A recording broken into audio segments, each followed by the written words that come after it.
하나님 말씀 증거하겠습니다. 출애굽기 25장 23절부터 봉독하겠습니다. 출애굽기 25장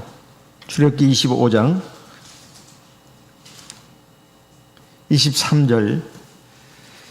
너는 조각목으로 상을 만들되 장이 2규빗, 광이 1규빗, 고가 1규빗 반이 되게 하고 정금으로 싸고 주위에 금태를 두르고 25절. 그 사면에 손바닥 넓이만한 턱을 만들고 그 턱 주위에 금으로 태를 만들고 26절. 그것을 위하여 금고리 넷을 만들어 그 네 발 위 네 모퉁이에 달되 턱 곁에 달라. 이는 상멜 채를 꿰을 것이며 또 조각목으로 그 채를 만들고 금으로 싸라. 상은 이것으로 맬 것이니라. 29절. 너는 대접과 숟가락과 병과 붓는 잔을 만들되 정금으로 만들지며 30절 같이 읽겠습니다. 상 위에 진설병을 두어 항상 내 앞에 있게 할지니라. 오늘 이 시간에는 이제 지난 시간에 하나님께서 성막을 지으라고 말씀하시고 그리고 성막을 지은 다음에 십계명을 넣은 증거궤, 언약궤, 법궤라고 하는 그 상자를 갖다가 조각목으로 만들어서 지성소 안에 집어넣어라. 내가 거기서 너와 만나고 내가 명할 모든 일을 너에게 이룰 것이다. 이 말씀을 우리가 살펴봤습니다. 이어지는 말씀은 23절부터 오늘 30절까지 말씀인데요. 이것은 이제 지성소를 들어가기 전에 성소라는 곳이 있습니다. 이동식 성막 안에 성소를 먼저 들어가서 그 안에 지성소가 있는데, 이제 지성소 쉽게 말하면 바깥쪽에 있는 방이죠. 이 성소 안에 있는 기구에 대해서 지금 이제 말씀하는 게 계속 나옵니다. 맨 먼저 나온 것이 오늘 나오는 진설병을 놓는 상을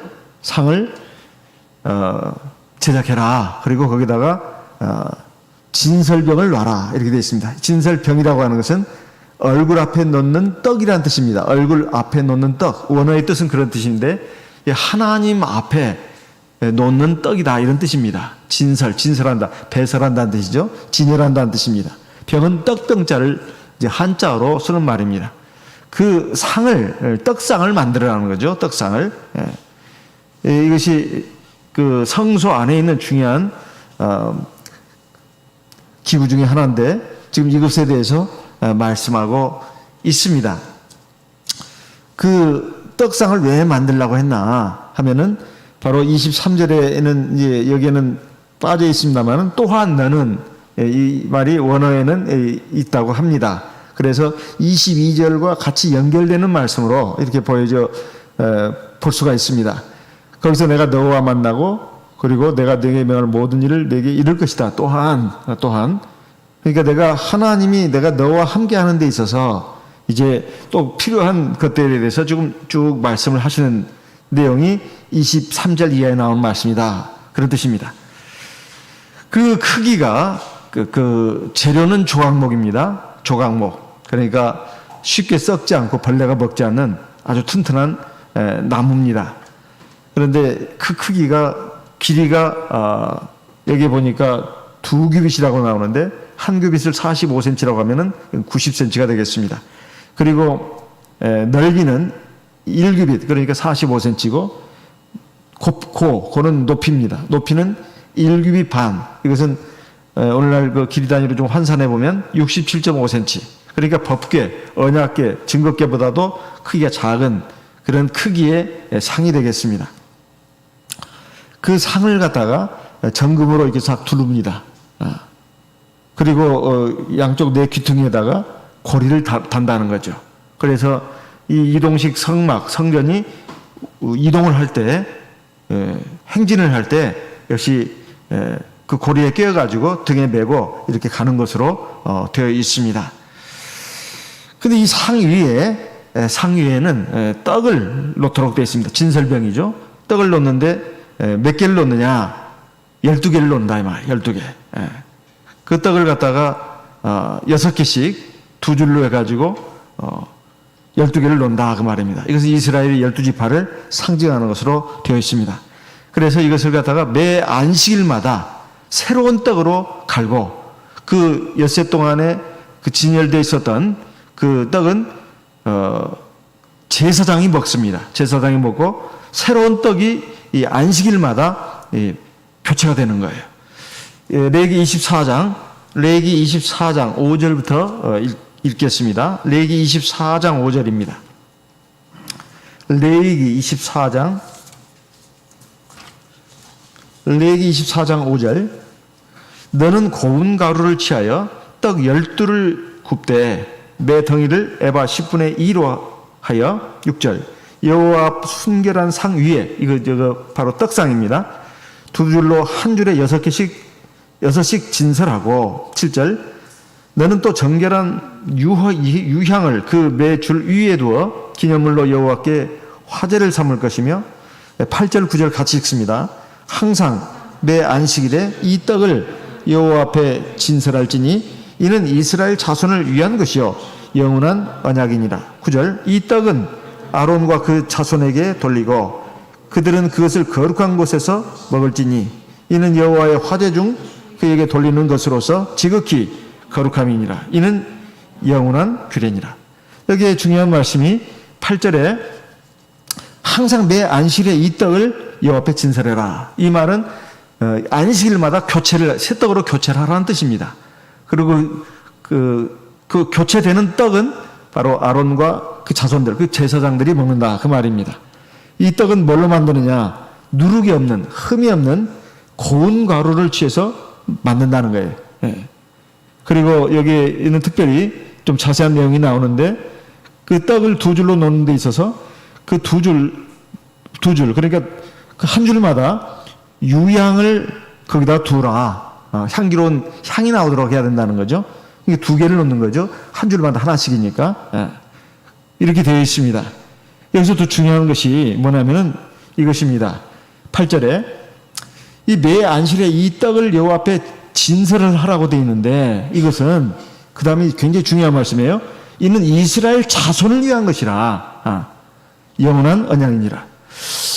이 구약의 성막의 그 제사를 연상하게 하는 그 성소 안에는 이제 지성소 입구에 향단이 있지 않습니까? 분향단. 그리고 그 좌우로 보면은 한쪽에는 성소 들어가서 좌우로 보면 우쪽에 진설 병이 있는 떡상이 있고 좌측에는 향불 촛대가 있죠. 촛대가 이렇게 있습니다. 향단은 이제 그 지성소로 들어가는 입구 바로 앞에 있는 것이고 이제 다음 시간에는 그 도표를 한번 또 보고 좀 더 얘기하도록 하겠습니다. 이 시간이 지금 계속되는 것이니까요. 근데 여기 보면 이 유교 문화권인 중국이나 한국에서 그 조상을 신으로 여겨가지고 제사를 드리는 제사상과 상당히 유사하다는 것을 볼 수가 있습니다. 제사상도 이 제물이 올라가지 않습니까? 떡이라든가 올라가지 않습니까? 물론 짐승도 고기도 올라가지만 그다음 향도 피우잖아요. 그런데 그와 비슷하다 이 말이에요. 근데 이제 유교 문화권에서 조상신 숭배로서 드리는 제사는 조상에게 음식을 바치는 것이죠. 그런데 이 성전 안에서 성막 안에서 있는 그 떡이라든가 이것은 하나님을 위한 것이 아니고 바로 이스라엘 백성을 위한 것이다. 이것이 굉장히 중요한 차이점입니다. 그래서 성막 안에서 그 떡상이라든가 또는 분향단이라든가 그다음 촛대라든가 이것은 무슨 그 제사를 드리는 무슨 조상신 숭배할 때 드리는 제사와 같은 그런 의미가 아니다 그 말이에요. 그런 의미가 아니다 말이에요. 그래서 이 떡은 거기 있는 것은 다 하나님과 하나님의 백성 사이에 관계를 위해서 하나님이 다 지시하신 것입니다. 그래서 특히 떡은 말이에요. 하나님 잡수시라고 떡을 진열해 놓는 것이 아닙니다. 이것은 바로 이스라엘 백성을 위해서 떡을 놓은 것이다 이 말이에요. 그래서 실제로도 뭡니까? 그 떡은 12개인데 12지파, 이스라엘 12지파, 이스라엘 전 백성을 상징하는 것이고 그 떡을 누가 먹냐면 제사장이 먹는다 이 말이에요. 신약 시대는 모든 성도들이 다 제사장들입니다. 베드로전서 2장 9절에 보면 너희는 택하신 족속이요 왕 같은 제사장들이니 그랬잖아요. 이는 너희를 어두운 데서 불러내어 그의 기이한 빛에 들어가게 하신 자의 아름다운 덕을 선전하게 하려 하심이라. 세상 나라에 대해서 그렇다는 거예요. 교회 안에서 내가 제사장이다. 당신만 제사장이다. 나도 제사장. 그렇게 서로 우열을 가리라고 루터가 말하는 만인 제사장론의 그런 의미가 아니고 세상 나라에 대해서 우리 하나님의 백성들은 다 제사장들이다 그 말이에요. 우리가 어떻게 하나님 앞에 구원받았고 이 구원의 진리가 얼마나 참되고 여기는 생명이 있고 복이 있다 하는 것을 우리가 다 체험했습니다. 그러니 여러분들도 우리의 모습을 보고 우리가 하나님께 예배 드리는 거, 제사 드리는 걸 보고 여러분들도 우리를 따라오시오. 이게 바로 그 신약 시대의 성도들이 다 제사장이라 그런 뜻입니다. 그래서 이제 이 떡이 바로 우리 하나님의 백성들을 위해서 이렇게 진열하라고 한 것이다 이런 말이에요. 그럼 왜 하나님이 왜 이렇게 굳이 성막을 만들어가고 그다음에 지성소, 성소 해가지고 지성소 안에는 그 법궤를 두고 내가 거기에 위에는 또 속죄소를 둬서 두 천사가 날개를 쫙 펴가지고 맞닿아가지고 밑에 법궤를 내려가는 형국 아닙니까? 거기서 내가 너와 만나겠다. 너희들을 만나겠다. 어찌 하나님이 꼭 그러시냐 이 말이에요. 그것은 바로 하나님이 우리가 바로 하나님의 성전이 되어야 된다는 것이고 그리고 하나님의 성전에는 반드시 하나님의 말씀이 있어야 된다. 하나님의 십계명이 있어야 된다. 오늘날 나에게 하나님이 함께 하시려면 내가 예수 믿고 세례받고 성령 받아서 이제 하나님 백성이 되는 거 이게 첫 번째 단계고 그래서 평생 그리고 영원히 하나님이 나와 함께 하시려면 내가 하나님의 성령을 모시고 있는 것만 가지고는 안 되고 내 안에 하나님의 언약궤 십계명이 들어있어야 된다 이거예요. 그런데 이 말씀으로 충분할 것 같은데 말입니다. 또 이제 지성소 들어가기 전에 성소가 있잖아요. 그 성소 안에 또 이 떡상이 나온단 말이에요. 이 떡상은 또 뭐냐? 이 떡도 역시 마찬가지로 하나님의 말씀입니다. 하나님의 말씀이에요. 요한복음 6장 48절 보겠습니다. 요한복음 6장 48절. 요한복음 6장 48절. 내가 곧 생명의 떡이로다. 51절. 나는 하늘로서 내려온 산 떡이니 사람이 이 떡을 먹으면 영생하리라. 나의 줄 떡은 곧 세상의 생명을 위한 내 살이로다 하시니라. 왜 굳이 예수님께서 내가 생명의 떡이다 이렇게 말했냐 이 말. 떡이다. 사람이 살아가는 데 있어서 가장 중요한 게 먹는 거잖아요. 또 숨 쉬는 거하고 먹는 거란 말이에요. 이게 제일 중요한 거 아니겠습니까? 사람의 생명의 생존을 위해서 숨 쉬는 거하고 먹는 거 이거가 굉장히 중요하잖아요. 그런데 이 먹는 거에서 바로 이 떡을 지금 또 그 성소 안에 진열을 하라고 했는데 이 떡이 바로 생명의 떡인 예수님을 상징하고 이 떡은 누가 먹어야 되는 떡이냐? 바로 하나님의 백성들이 먹어야 되는 떡이다 이 말이에요. 그러니까 떡이 바로 하나님 주 예수 그리스도를 상징하면서 또한 이 떡은 누가 먹어야 되느냐? 바로 이스라엘 12지파 오늘날 영적 이스라엘 백성들인 하나님의 참된 성도들이 먹어야 된다는 것입니다. 그것은 바로 하나님의 말씀을 먹어야 된다는 거예요. 그것도 매 안식일마다 새로운 떡으로 교체를 한다고 되어 있잖아요. 우리가 안식일에 하나님 앞에 나오지 않습니까? 성회로 보이잖아요. 핵심이 뭐겠어요? 하나님 만나는 거 아니겠어요?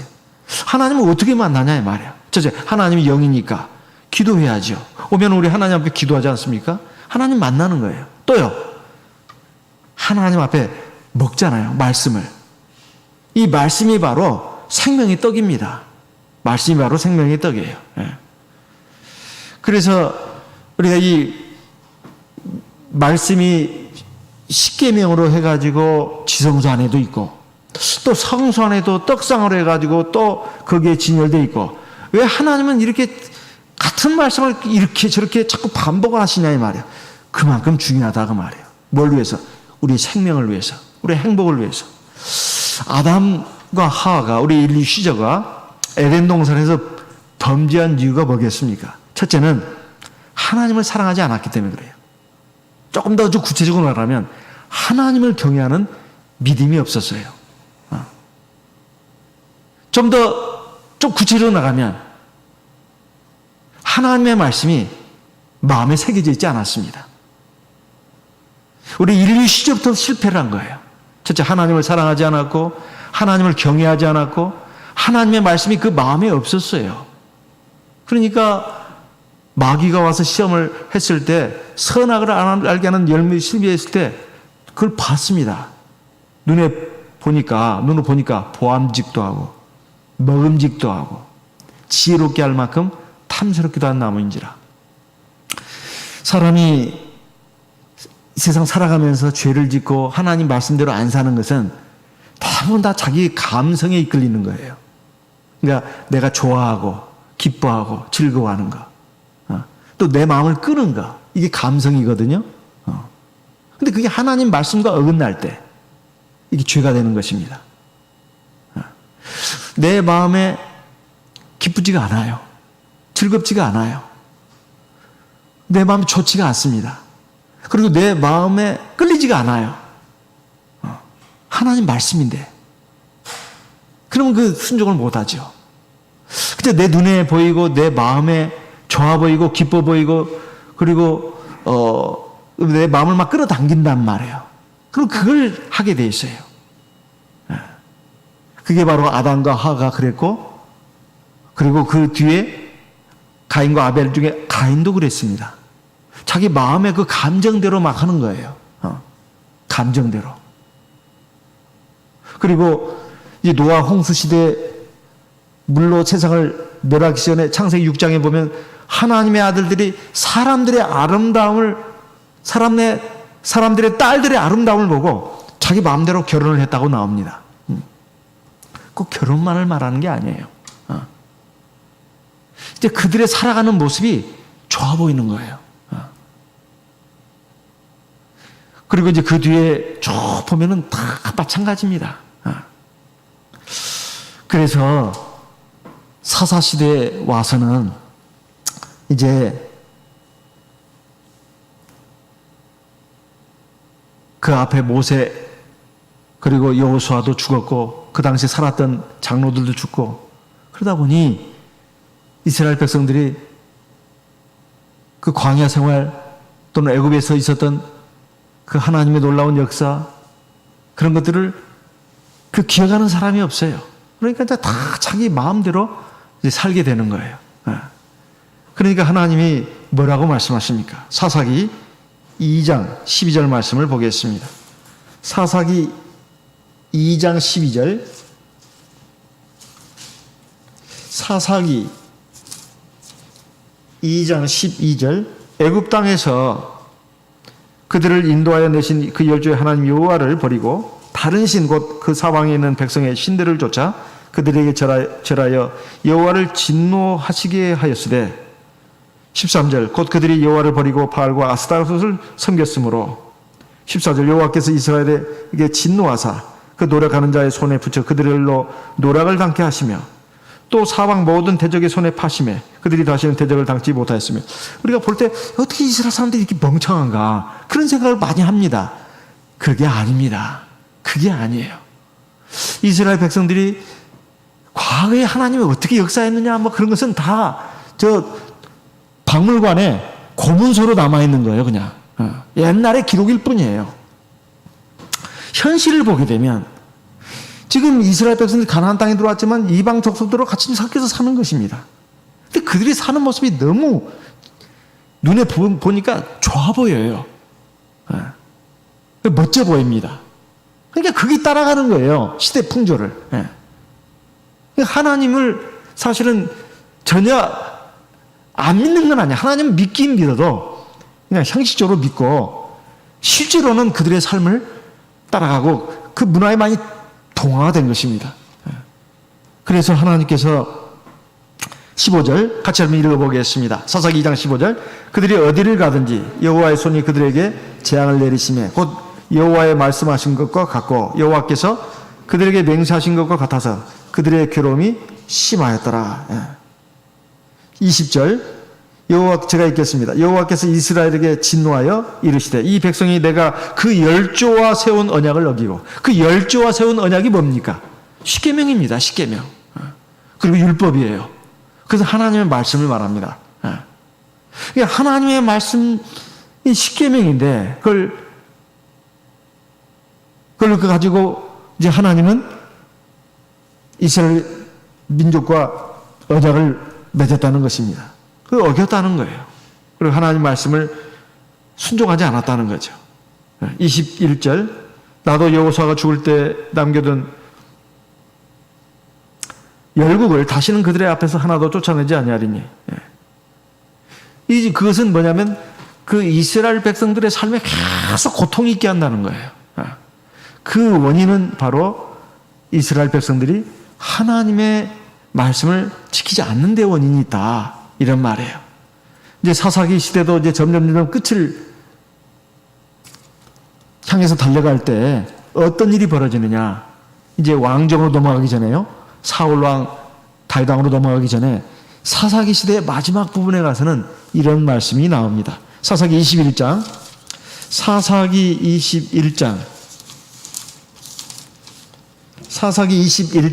25절 같이 읽어보겠습니다. 사사기 21장 25절 같이 읽습니다. 그때 이스라엘의 왕이 없으므로 사람이 각각 그 소견에 옳은 대로 행하였더라. 아니 사람이 자기가 옳다고 생각하는 대로 행하는 게 뭐가 나쁜가? 그것이 하나님의 말씀과 맞지 않을 때는 죄가 되는 것입니다. 그래서 이제 암흑시대가 도래하는 거예요. 이제 그 사울이 왕으로 세워지기 전에 이스라엘 백성들이 그 주변 족속들에게 이제는 막 시달리는 그 상황이 됐어요. 그래서 이스라엘 백성들이 우리에게도 왕이 있어야 된다. 우리에게 왕을 세워주시옵소서 사무엘 선지자에게 말하지 않습니까? 근데 중요한 핵심은 사람이 자기 생각대로 한다는 거예요. 이게 참 무서운 겁니다. 이게 참 무서운 거예요. 우리가 믿음 생활을 얼마를 했던 간에 우리가 믿음 생활을 쭉 하고 인생을 오래 살면서 느끼는 것이 있습니다. 그가 믿음 생활을 꾸준히 하고 믿음 생활이 점점 진보했다면 깨닫는 게 하나가 있어요. 그게 뭐냐면 하나님 말씀이 살고 보니까 다 맞더라예요. 근데 그전에는 머릿속으로는 인정합니다. 맞겠지 뭐 하나님 말씀이니까. 근데 그대로는 안 합니다. 그대로 안 해요. 왜? 마음이 움직이지 않은 거예요. 내 마음에는 별로 좋지가 않아요. 그냥 세상 사람들이 하도 이거 보는 것이 너무 그냥 눈에 많이 들어오니까 거기 이미 많이 눈도 오염이 되고 내 마음도 많이 오염이 됐어요. 근데 자기는 모르죠. 그것이 내 어떤 지금 상당히 가치관을 형성해 버렸어요. 그래서 하나님 말씀이 굉장히 딱딱해 보이고 굉장히 힘들어 보인다 이 말이에요. 사실 그게 아닌데 사실 하나님 말씀을 갖다가 내 마음에 두고 그 말씀을 따라서 가면 반드시 복이 있는데 그렇게 안 된다고 말해요. 그래서 하나님을 경외하는 것은 바로 하나님 말씀에 순종하는 것입니다. 그런 사람에는 아무것도 부족함이 없다고 나오지 않습니까? 시편 34편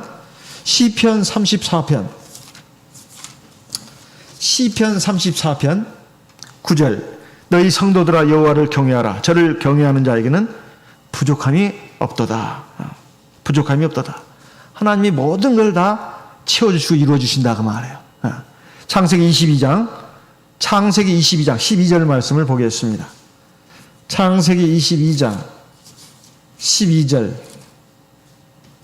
같이 읽어보겠습니다. 창세기 22장 12절 같이 읽습니다. 사자가 가라사대 그 아이에게 네 손을 대지 말라. 아무 일도 그에게 하지 말라.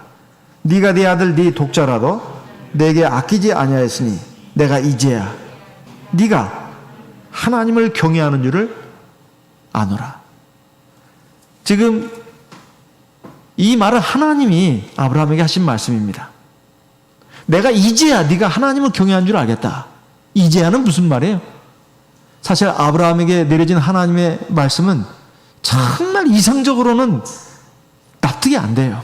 그리고 내 마음으로도 감성으로도 따라하기가 힘든 겁니다. 아무리 하나님 말씀이지만. 그런데 아브라함은 지난날에 실패가 여러 번 있었어요. 하나님을 경외하고 사랑하고 하나님 말씀에 순종하는 것도 있었지만 결정적인 그 불순종도 있었습니다. 그래가지고 고통을 엄청 당했거든요. 지금 이때는 완성된 단계예요. 지난날의 그 실패와 고통을 통해서 교훈을 얻었어요. 하나님 말씀은 무조건 순종해야 된다. 그것이 내 이성으로 납득이 안 되고 내 감성으로 도저히 따라가고 싶지 않아도 순종하면 반드시 내가 지금 내 감성으로 이성으로 생각하는 것과는 완전히 딴판의 결과가 나온다. 뭐요? 가장 좋은 거. 그래서 그게 경외입니다. 그게 경외예요. 그랬더니 아니나 다를까 하나님 막았어요. 절대 이삭에게 손대지 마라. 그리고 어떻게 했죠? 어마어마한 복을 지금 내려주시는 거예요. 16절 보니까 가라사대 여호와께서 이르시기를 내가 너를 가르쳐 맹세하노니 네가 이같이 행하여 네 아들 네 독자를 아끼지 아니했으니 네가 하나님을 경외하여 내 말에 이렇게 순종하였으니 그 말입니다. 17절 내가 네게 큰 복을 주고 네 씨로 크게 성하여 하늘의 별과 같고 바닷가의 모래와 같게 하리니 네 씨가 그 대적의 문을 얻으리라. 18절 같이 읽습니다. 또 네 씨로 말미암아 천하 만민이 복을 얻으리니 이는 네가 나의 말을 준행하였으면 순종했다 그 말이에요. 근데 이 순종이 참 쉽지 않은 것이 첫째 하나님을 경외하고 사랑하는 마음이 없어서입니다. 두 번째 하나님 말씀이 내 마음에 항상 있어야 되는데 없어요. 그때뿐이다 그 말이에요. 근데 이게 하나님은 우리 사람을 너무 정확하게 아십니다. 그래서 안식일마다 새 떡으로 교체하라. 그리고 떡을 먹으라고 말하고 있어요. 그리고 떡이 항상 진열되어 있어야 합니다. 진열되어 있어야 돼요. 그것도 그 향과 함께 유향과 함께 말해요. 그것이 바로 우리의 생명을 위해서 우리의 복을 위해서 반드시 필요하기 때문에 그렇습니다. 사람이 떡으로만 사는 것이 아니요 하나님의 입으로 나오는 모든 말씀으로 살 것이라. 마태복음 4장 3절 4절에 나오는 말씀 아닙니까? 이것은 신명기 8장 3절의 말씀을 예수님이 인용해가지고 마귀의 시험을 물리쳤잖아요.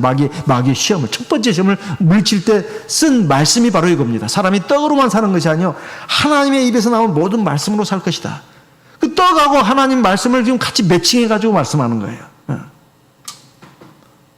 사실 우리가 살아가면서 돈만 있고 또 먹을 거 있고 집 있고 그러면 살 것 같아도 사람이 그게 아닙니다. 사람이 생명이 영혼이 들어있어야 살아 움직이는 거잖아요. 그 영혼을 누가 관장하냐 이 말이에요. 하나님이 관장합니다. 사실은 내 안에 영이 살아있는 게 중요한 거예요. 그 영이 사는 것이 바로 하나님 말씀입니다. 그러면 하나님이 내 영만 살리시는 것이 아니라 내 육신도 다 책임져 주신다 그 말이에요. 너는 먼저 하나님의 나라와 그 일을 구하라. 그러면 네 모든 것을 너에게 더하실 것이다.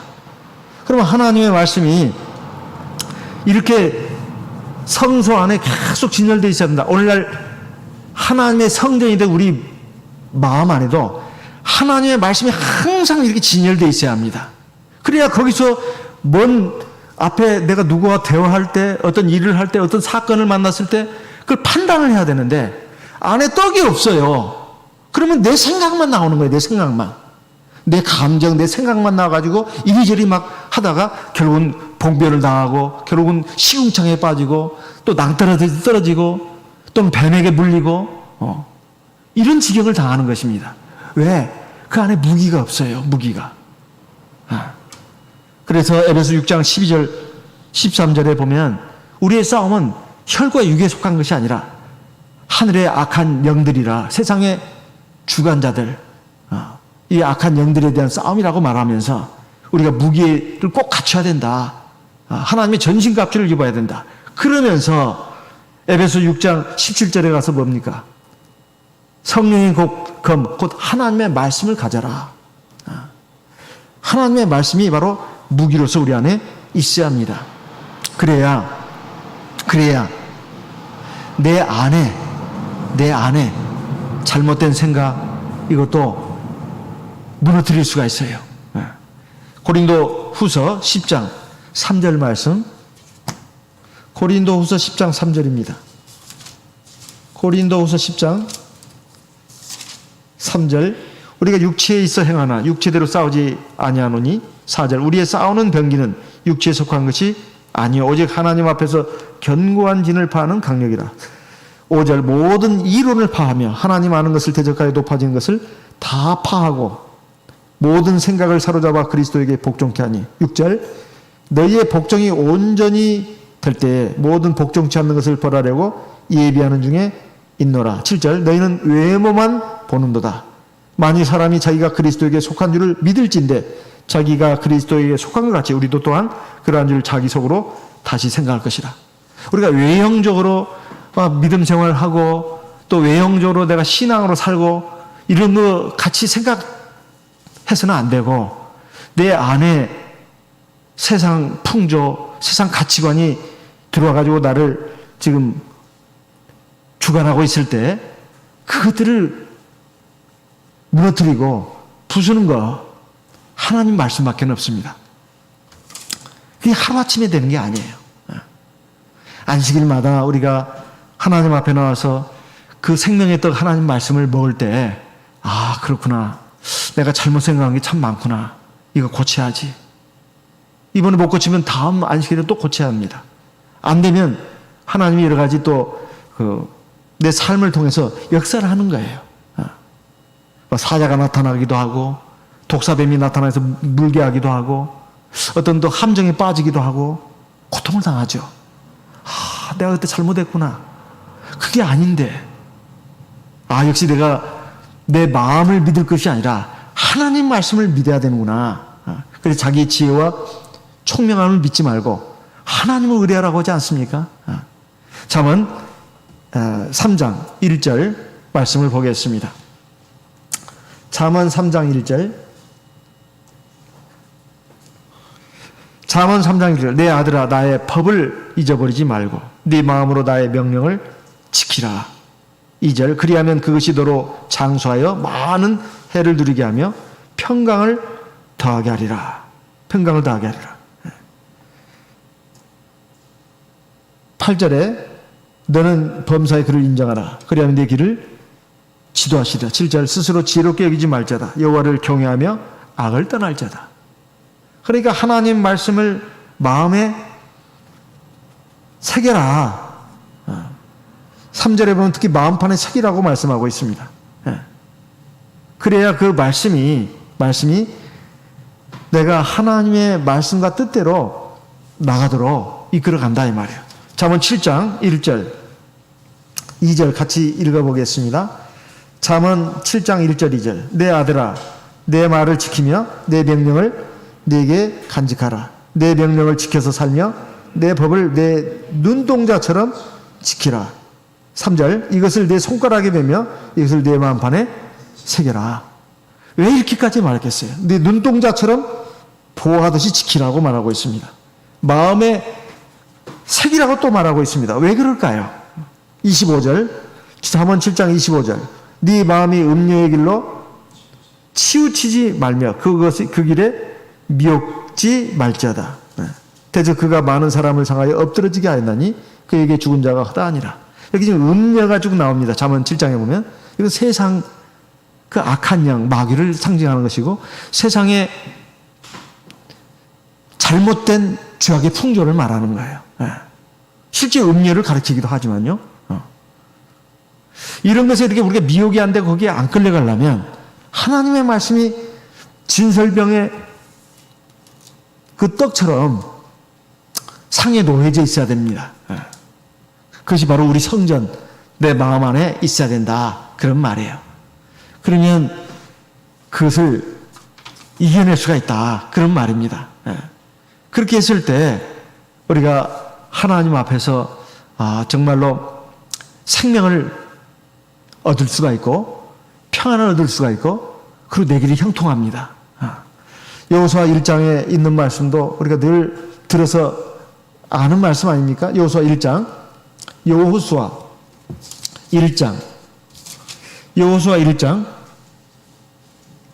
7절 오직 너는 마음을 강하게 하고 극히 담대해야 하여 나의 종 모세가 네게 명한 율법을 다 지켜 행하고 좌로나 우로나 치우치지 말라. 그리하면 어디로 가든지 형통하리지.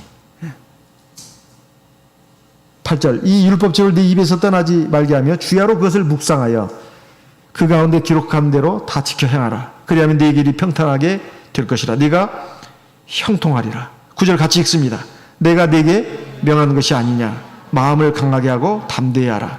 두려워 말며 놀라지 말라. 네가 어디로 가든지 네 하나님 여호와가 너와 함께 하느니라. 이게 참 중요하잖아요.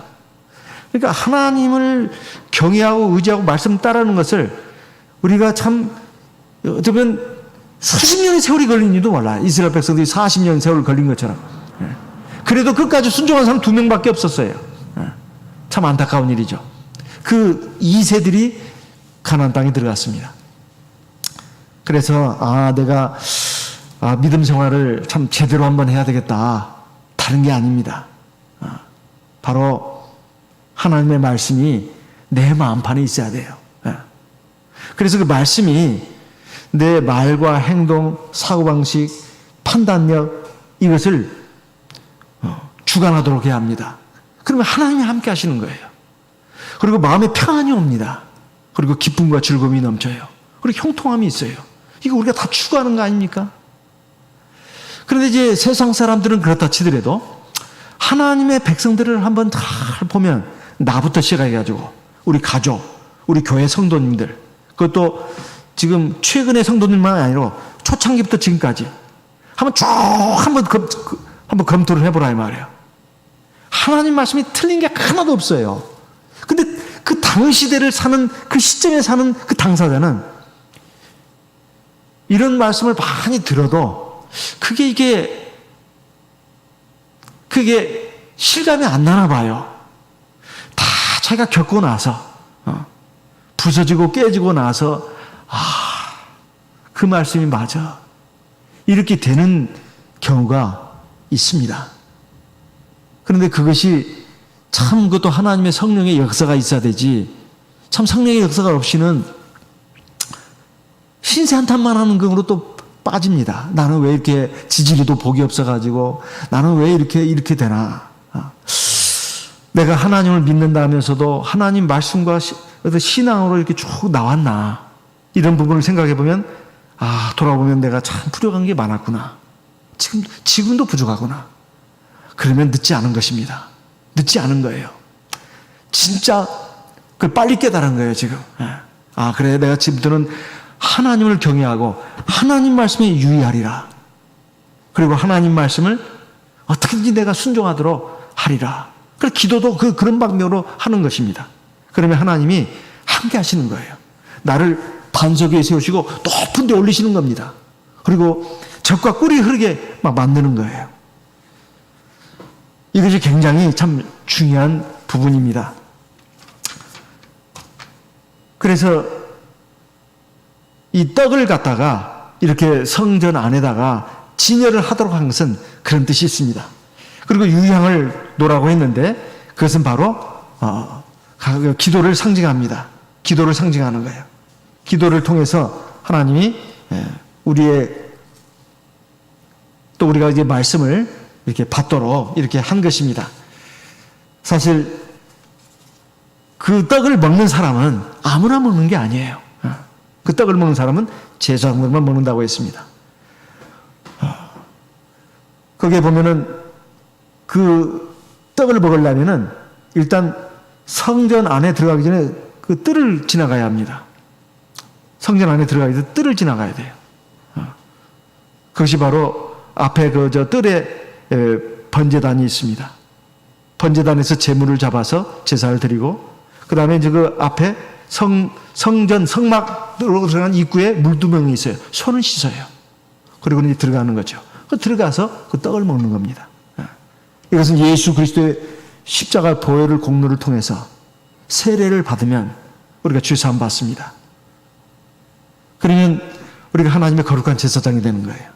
그러면 이제 성막 안으로 들어갈 수 있는 것입니다. 거기는 하나님이 계시죠. 그래서 그 떡을 먹을 수 있는 거예요. 아무나 먹는 떡이 아니다 그 말이에요. 그래서 우리가 지금 오늘날 이 그 구약 시대의 그 성막의 그것은 사실은 신약 시대의 그 영적인 의미가 그대로 100% 우리에게도 적용되는 것입니다. 그것은 바로 우리의 생명을 위해서 하나님이 그렇게 예비하신 거예요. 그래서 에덴 동산에서 아담과 하와가 왜 실패했는지, 그리고 그 뒤에 쭉 하나님의 백성들의 역사를 보면 왜 실패를 했는지, 그리고 앞으로 하나님의 백성들이 또 어떻게 실패할 것인지 하나님은 다 하시고 성전 안에, 지성소 안에 하나님의 언약궤 십계명을 두어라, 하나님 말씀을 두라는 거예요. 우리 마음 안에. 그 다음에 또 성전 안에 또 성소가 있는데, 지성소 성소가 있는데 성소 안에 또 떡상을 놓게 했는데 그것도 하나님의 말씀입니다. 하나님 말씀을 계속 모아야 된다는 거예요. 하나님 말씀이 있게 해야 된다는 것입니다. 그래야 내가 너와 함께 한다는 거예요. 왜? 그 말씀이 있어야, 떡이 있어야 내가 말씀대로 할 거 아니겠어요?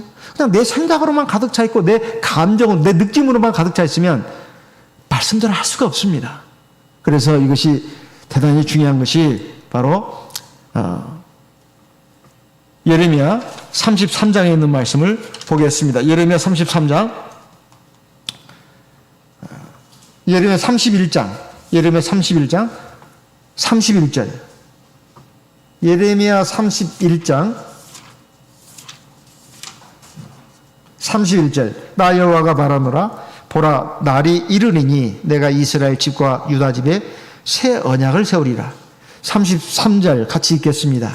나 여호와가 말하노라, 그러나 그날 후에 내가 이스라엘 집에 세울 언약은 이러하니 곧 내가 나의 법을 그들의 속에 두며 그 마음에 기록하여 나는 그들의 하나님이 되고 그들은 내 백성이 될 것이라. 이 말씀이 그대로 신약으로 넘어와 가지고 또 우리에게 알려주고 있습니다. 히브리서 8장입니다. 히브리서 8장 10절 같이 읽어보겠습니다. 히브리서 8장 10절 말씀 같이 읽겠습니다. 히브리서 8장 10절 같이 읽겠습니다. 또 주께서 가라사대 그날 후에 내가 이스라엘 집으로 세울 언약이 이것이니 내 법을 저희 생각에 두고 저희 마음에 이것을 기록하리라. 나는 저희에게 하나님이 되고 저희는 내 백성이 되리라. 하나님이 중요한 것은 그것입니다. 왜 성막에다가 지성소에 언약궤를 둬라, 그리고 그 성소에다가는 떡상을 둬라, 같은 말씀을 왜 이렇게 계속 반복을 하고 있냐 이 말이야. 하나님은 우리를 너무 잘 아시는 거예요. 너무너무 잘 아셔요. 중요한 것은 마음이구나, 마음. 이 마음에 하나님의 말씀이 있어야 된다. 그래서 내 법을 저희 생각에 두고 저희 마음에 기록을 한다. 마음과 생각에다가 하나님 말씀을 기록한다는 거예요. 오늘날 우리 성도의 몸이 바로 성전 아닙니까? 그러면 그 마음의 생각에 그것이 기록이 되어 있으니까 내가 말하고 생각하고 판단하는 그리고 행동하는 것들이, 말과 행동이, 삶의 길이 하나님 말씀대로 가게 되어 있어요. 그렇게 안 간다면 마음이 기록이 안 된 겁니다. 왜 기록이 안 됐을까요? 그래서 왜 이렇게 자꾸 안식일마다 예배 때마다 하나님 말씀을 계속 듣냐 이 말이에요. 수백 번 들어야 겨우 새겨지니까 그래요. 겨우 새겨지니까. 그래서 신앙생활도 하나님 말씀을 내 마음에 새기기 위해서 하는구나. 그리고 그것이 새겨져야 내 마음이 바뀌고 생각이 바뀌고 내 말이 바뀌고 행동이 바뀌고 내 삶에 걸어가는 방향이 바뀝니다. 그러면 어떻게 한다고요? 하나님이 함께 하시는 거예요. 나는 너희 하나님이 되고 저희는 내 백성이 되리라. 하나님이 함께 하신다는 거예요. 세상에 이것보다 큰 자산이 어디가 있습니까? 하나님이 나의 하나님이 되고 나와 함께 하시고 나의 삶을 주관하시는데 뭐가 부족하겠어요? 뭐가 잘못되겠어요? 그래서 내 생각을 버리는 것, 세상 풍조를 버리는 것, 이게 참 이 싸움입니다. 결국 신앙의 싸움. 세상과의 싸움이 아니라 결국 내 자신 안에 있는 잘못된 이론, 생각, 가치관, 이것을 무너뜨리고 하나님의 말씀으로 새로운 피조물로 만들어가는 것, 이게 신앙의 과정이에요. 그러면 생명이 있고 평안이 있고 복이 있습니다. 기쁨과 즐거움이 있어요. 그렇지 않으면 계속 하다 보면 고통을 당하게 돼 있어요. 그건 하나님이 이미 다 예고하신 겁니다. 이건 누가 말하는 게 아니에요. 하나님이 직접 다 예고하신 거예요. 너희들 내 말을 떠나고 한번 해봐라. 고통이 있을 것이고 결국 너희들 나중에 멸망이 있다. 삶에서도 고통이 있고 제대로 행복하게 살지도 못합니다. 그리고 중요한 것은 하늘나라도 못 가요. 이거 얼마나 큰 비극입니까? 세상에서는 내가 부족함 없이 사는 거예요. 그리고 진정한 행복을 누리며 사는 거예요. 그리고 하나님 나라에 들어가는 것입니다. 이게 완전한 행복 아니겠어요? 성공 아니겠어요? 그것을 위해서 하나님이 이렇게 성막을 져라. 그리고 성막 안에 이러이러한 것을 둬라.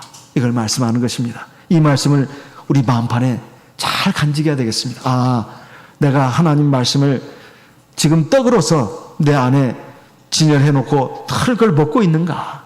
이것을 한번 돌아보면서 아, 말씀을 정말로 떡처럼 이렇게 먹고 계속 먹고 그것이 내 피와 살이 되도록 내 마음, 의지, 감정, 판단력이 되도록 하나님 도와주시옵소서 이렇게 구하는 저와 여러분 되시길 바랍니다. 다 같이 기도하겠습니다. 성령으로 기도하겠습니다.